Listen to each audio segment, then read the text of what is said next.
के लिए कोटा रीडिंग करने जा रहे, पर तभी एक हाथी का ध्यान शेर पर जाता है। जल्दी वहाँ से हटो। अच्छा, कैसे कैसे लोग रहते हैं यार यहाँ पर। साला शेर उसको भगाकर निफिकिर सो जाता है, लेकिन हाथी पूरा गैंग के साथ लौट चुका था। उठ जा।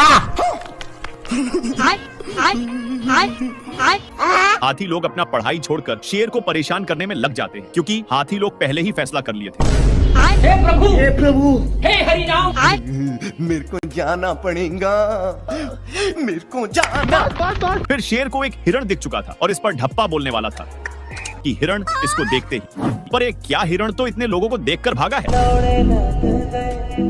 शेर इन पर अपना गुस्सा उतार ही रहा था कि तभी इसका ध्यान कुछ लोफर क्रोस पर जाता है जो पिकनिक पर आए हुए थे।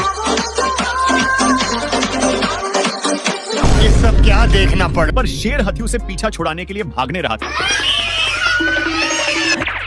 हे प्रभु, हे प्रभु। एक कौंग का बच्चा इतना डरपोक है कि एक छिपकली से इससे शेर की फट रही थी। थोड़ा देर के बाद कौंग अपनी आंख को खोलता है। 1 सेकंड। तभी इसको वही छिपकली दिख जाता है, जिससे ये वहीं पर टपक गया। शेर डरपोक को उठाता है, पर ये उठने का नाम ही नहीं ले रहा था, तो शेर इसको नीचे की ढकोल दिया, जिससे इसका हौस आ जाता है और इसको एक झापड़ धराने की धमकी देकर चला गया। लेकिन ये साला वहीं पर गुस्सा हो रहा था, तो कौंग के बच्चे इसको उठा उठाकर पटकने लग जाता है। छिपकली के कारण कौंग फिर से टपक जाता है। अरे मुझे चक्कर आने लग गया। बाप रे। और छिपकली थैंक यू बोलवाने के लिए इसके पास आता है, पर ये फिर से बेचारा को भगा दिया और बहुत ही कष्ट के साथ घर जाता है कि तभी इसका ध्यान कुछ कौवा पर जाता है जो अपना शादी के लिए न्योता लिख रहा था। इसको विश्वास नहीं होता और कौंग को घसीटते ले जाने लगता है, पर तभी कौंग एक खंभे में बाप रे। हे प्रभु, हे प्रभु। हे हरि। खत्म। कौंग अपने बदला के लिए उठ करके देखा तो शेर था। कौन है बे तू?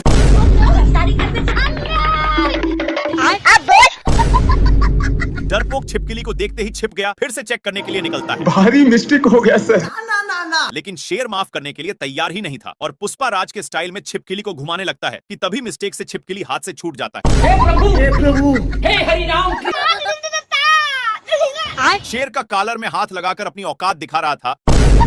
अरे मुझे चक्कर आने लग गया। इससे कौंग वहीं पर टपक जाता है। हे प्रभु, हे प्रभु। हे हरि राम कृष्ण। आ गई माल आ गया आ गया आ गया। Oh shit. शेर इसको लेने आता है, लेकिन तभी इसको भी कोई गायब कर दिया। साला शेर को कुछ समझ में आ ही नहीं रहा था। तभी इसका ध्यान थोड़ा दूर जाता है, जहाँ पर एक बलवीर जैसा हिरण दूसरों हिरण को बचा रहा था।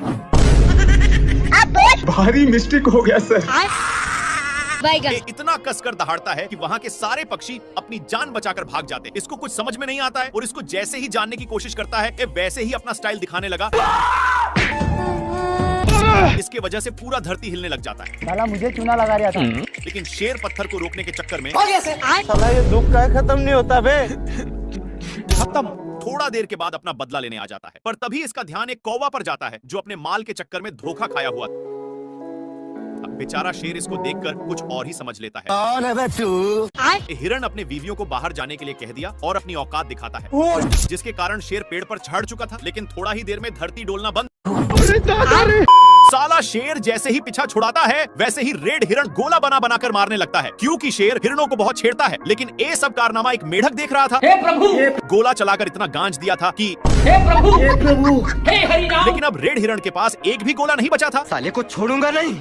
निर्लज्ज, तू फिर आ गया। पर हिरण शेर को सबक सिखाने के लिए अपनी गोला बनाने लगता है। मेरे को जाना पड़ेगा। शेर गोला में फंस चुका था। साला शेर हिरण को डरवा रहा था, इसलिए रेड हिरण इसको उठाकर बाप रे। पटक देता है। लेकिन शेर गिलहरी को देखते ही ये सब क्या देख। ये भगवान। आखिर में शेर परेशान होकर सो जाता है। लेकिन नाती के बेटा बंदर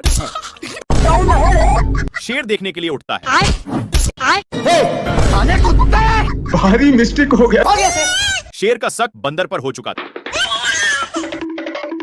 हे प्रभु, हे प्रभु। हे इसलिए दौड़ाकर एक रोबोटिक जिराफ पर चढ़ा दिया। लेकिन शेर को नाती के बेटा पर बहुत मुंड गर्म होता है और इसके पास जैसे जाता है तो ये स्लेटर लेने लगता है। शेर का मुंड लहरते जा रहा था, लेकिन बंदर नाती के बेटा अपना आइंस्टाइन का दिमाग लगा कर चला जाता है। बेचारा इमोशनल शेर बिना जान जीव का अपनी औकात दिखाता है। बैगन। हिम्मत ना होने के कारण वहीं पर सो गया, लेकिन बंदर टारगेट फिक्स करके अपनी ड्रामा चालू कर देता है, जिसके साउंड के कारण शेर को उठना पड़ जाता है। जल्दी वहां से हटो। इधर से शेर दौड़ा कर जाता है, पर उधर से लटक कर आता है, जिसके चलते बंदर बाप रे, मेरे साथ अन्याय हुआ। ये भगवान। आखिर में शेर परेशान होकर सो जाता है, लेकिन नाती के बेटा बंदर शेर देखने के लिए उठता है। भारी मिस्टेक हो गया। शेर का शक बंदर पर हो चुका था, हे प्रभु हे इसलिए दौड़ाकर एक रोबोटिक जिराफ पर चढ़ा दिया था। लेकिन शेर को नाती के बेटा पर बहुत मुंड गर्म होता है, और इसके पास जैसे जाता है तो यह स्लेटर लेने लगता है। शेर का मुंड लहरते जा रहा था, लेकिन बंदर नाती के बेटा